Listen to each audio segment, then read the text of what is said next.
I don't know what else to do. Please take it. Do not despair, brother. Pray to Saint Joseph.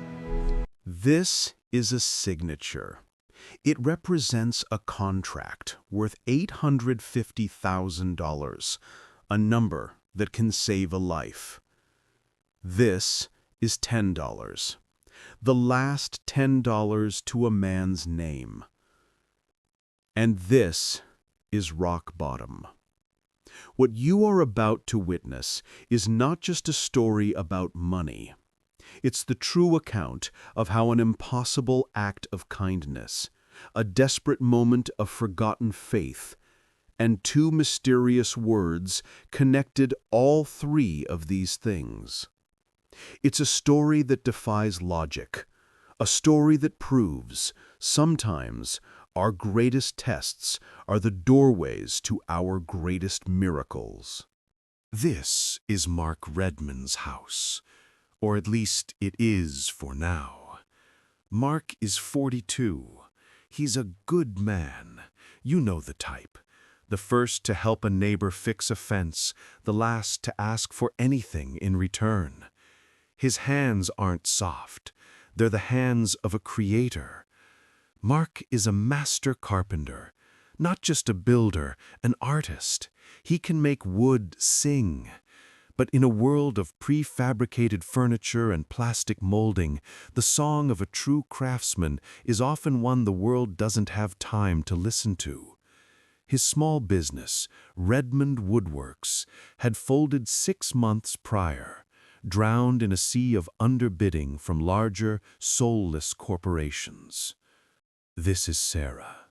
She is the spine of the family, the one who balances the checkbook that will not, under any circumstance, balance. She's taken a double-shift job at the nursing home, but her salary is a single bucket against a tidal wave of debt. It started with the medical bills. Their daughter, Lily, had a severe bout of pneumonia last winter. 2 weeks in the hospital. The insurance did what insurance does. It covered a fraction, leaving them with a mountain. That mountain was what triggered the first missed mortgage payment, then the second. Mark had tried everything. He applied for foreman jobs. He applied for laborer jobs. He applied for jobs at hardware stores. Overqualified, they said, or worse, no reply at all. The silence was deafening. It was the sound of the world telling him that the skill, the passion, the art he had dedicated his life to was worthless, that he was worthless. And that feeling of failing the ones you love, it's a cold, heavy armor. It's hard to breathe inside it. Sarah's voice, barely a whisper, broke the silence. The notice had come today. They had until the 1st. That was 10 days. 10 days. 10 days to undo a year of misfortune. 10 days to find a miracle. Mark pushed the soup away, saying he needed to go for a walk. He just needed air. Sarah protested. It was freezing out. But he was insistent. He just needed air. It was the last of it. The very last.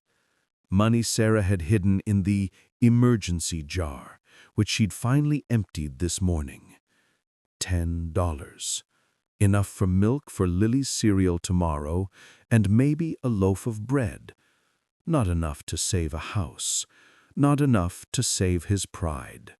But enough for one last simple task. He said, his voice hollow, that they were out of milk.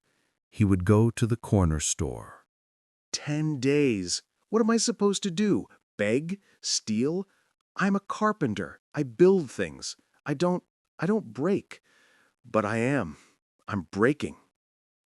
He walked past the park, now barren. He walked past the closed-down bakery.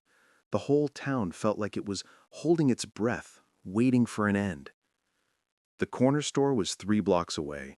As he approached the final cross street, He saw him.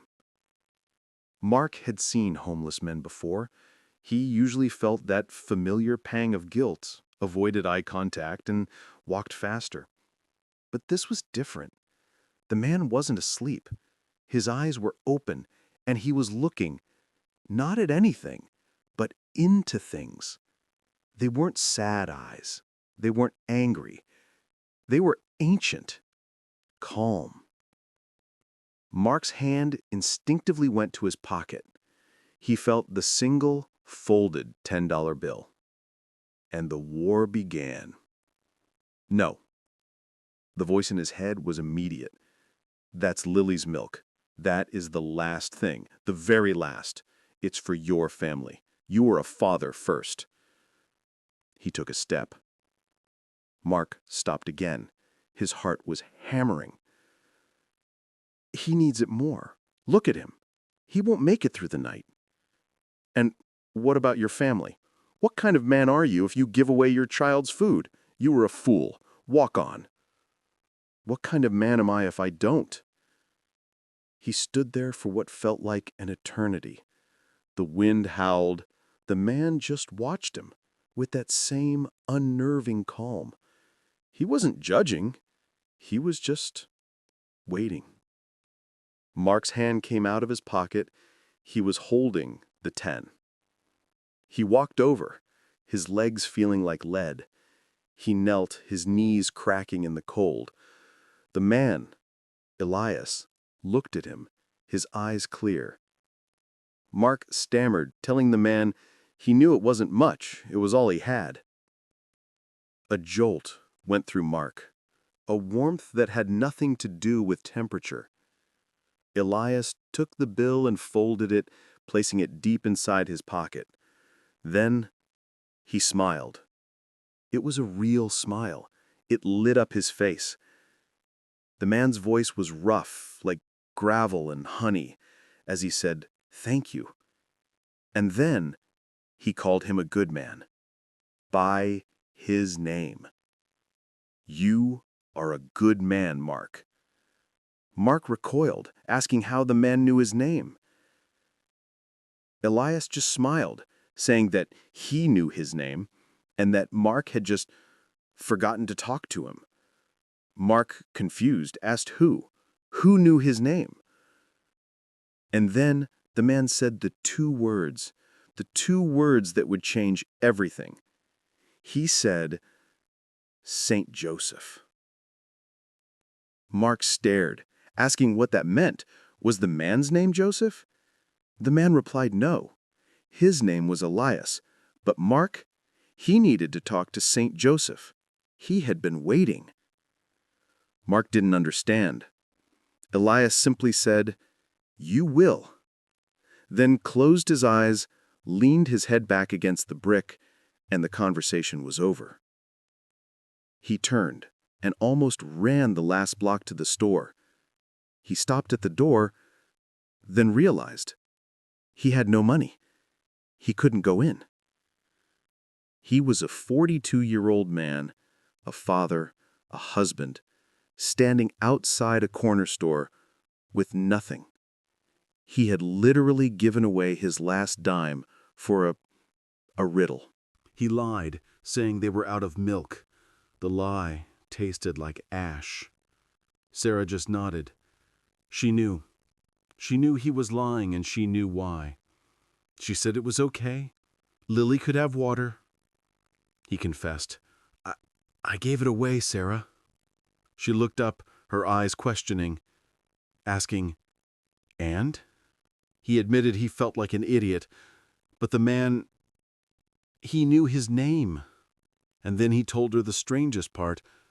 He told me to talk to Saint Joseph. Mark was expecting her to yell, to cry, to tell him he was irresponsible, to finally break down and say what they were both thinking, that he had failed. But she didn't. Sarah whispered the name, Saint Joseph. Mark, confused, asked what she was doing. He started to apologize again, but she was whispering about her Nana. Her grandmother. She asked if he remembered the statue she gave them when they got married, the one he'd called ugly and put in the garage. Mark's blood ran cold. What? She unwrapped it. It was a small, 9-inch statue. A man with a dark beard, simple robes, holding... Mark's breath hitched. The statue was holding a carpenter's square. Sarah, her voice filled with a new energy, quoted her grandmother, "You marry a carpenter, you keep Joseph in the house. He will protect his work. He will protect his family." Mark took the statue from her. It was heavy, solid. He looked at the carved face, the simple tools. His voice shaking, he called it insane, a coincidence, a stupid, cruel coincidence. But Sarah, her eyes filling with tears, asked, "Is it? What else did they have? What else?" They had 10 days. The bank didn't care about logic. The foreclosure notice didn't care about coincidence. She was so tired of being strong. What if, for just 5 minutes, they just asked? Mark looked at the statue. He looked at his wife. He looked at the dusty, silent tools of his workshop around him. He's a man of logic, a man of measurements. Measure twice, cut once. This was not measurable. But Elias's voice echoed in his head. "He knows your name. You've just forgotten to talk to him." Mark whispered, "Okay." He admitted he didn't know how. He hadn't prayed since he was a kid. Sarah, taking his hand, said she didn't think he cared how. He started, "Okay, St. Joseph, if you're real, if you're listening, I don't know what I'm doing." He paused. He said he was a carpenter, just as Joseph had been. He said Joseph would understand. He knew what it was like to work with his hands, to build, to provide. And Mark, he couldn't. He was failing. He was failing his family. He said Sarah and Lily deserved better. He wasn't asking for a miracle. He wasn't asking to win the lottery. He was just asking for work, a way, a path. He had given away his last $10. He didn't know why. Maybe it was a fool. Maybe it was a test. If it was, he said, he hoped he passed. He was so tired. He begged, "Please, if you are the patron saint of carpenters, show me a way." "Amen." Mark opened his eyes. He felt deflated. He said, "See? Nothing." Sarah told him to give it time. "Let's go to bed." Mark stays at the table for a moment. He looks at the statue. On a strange, unexplainable whim, he picks it up and pockets it. He turns off the kitchen light. It was 7 a.m. The phone rang. The sound was violent in the quiet room. Mark flinched. He knew that number. It was the bank. He told Sarah to let it go to the machine. It was just them again. He couldn't. Sarah lunged and grabbed the phone. "Hello." Her face was tense. Yes, this is his wife." She paused. Her eyes went wide. I'm sorry. Can you repeat that? Who? Oh my God. Yes, he's right here." She told Mark it wasn't the bank. It was a man. A Mr. Harrison from Harrison Developments. Mark's heart stopped. Harrison, the biggest developer in the state. 6 months ago, in a fit of desperate optimism, Mark had sent a blind proposal to their office, a portfolio of his best work, a plea for a meeting. He never heard back. He took the phone. "This is Mark Redman." The voice on the other end, Harrison, apologized for the early call. He had Mark's portfolio, the one from 6 months ago. Impressive stuff. Beautiful dovetail work. Don't see that much anymore. Mark stammered his thanks. Harrison cut to the chase. His main contractor for the Mill Creek project had just dropped out, leaving him in a bind. He was looking at Mark's portfolio, which had been buried on his desk. He'd have been about to throw it out. But his assistant, Harrison explained, was a religious girl. She'd seen the name of Mark's old business, Redmond Woodworks, and it reminded her of her grandfather, also a carpenter. Harrison said he was looking for someone hungry, someone who still cared about the craft. This Mill Creek project needed a master. He asked Mark if he could be at his office in 1 hour. He agreed. Yes. Yes, sir. I'll be there. He hung up. He looked at Sarah. An hour. I need a shirt. He fumbles for his keys, his wallet. He stops. His hand goes to his coat pocket. He pulls out the statue of Saint Joseph. He stares at it. He whispered, "No, it can't be." Sarah pushed him. "Go!" In the meeting, Harrison eventually asked him, "You're not a salesman, are you, Redmond?" Mark replied honestly, "No, sir. I'm a carpenter." He said he liked Mark. He was hungry, skilled. And then he shared something. His own grandfather was a carpenter, an immigrant from Italy, the hardest man he ever knew. And before every single job, he would kiss a little medal he wore, Saint Joseph. Then Harrison pointed out the window at Mark's truck in the parking lot. He asked, Is that a statue of Saint Joseph in your cup holder?" Mark just nodded. "Yes, sir, it is." Harrison was quiet for a moment, then smiled. He said he wasn't a religious man, but he was a big believer in signs. The job was Mark's, if he wanted it. $850,000. Standard terms. They would start Monday. It was done. It wasn't just enough. It was salvation. It was a new beginning, built on a foundation of what? Coincidence? Or faith? They had to find him. They had to thank him, to share, to give back what was given. Mark asked the owner about the man who was sitting there, Elias. Did he know where he went? The owner looked up, confused. "Who? Elias?" he asked. "Son," he said, "I've owned this store for 30 years. Nobody sits in that spot. The wind whips around that corner. It's the coldest spot on the whole block. Nobody's ever there." Mark stared at the empty pavement. "But he was here." His voice trailed off. I gave him." He wasn't there. He was never there. Not according to anyone else.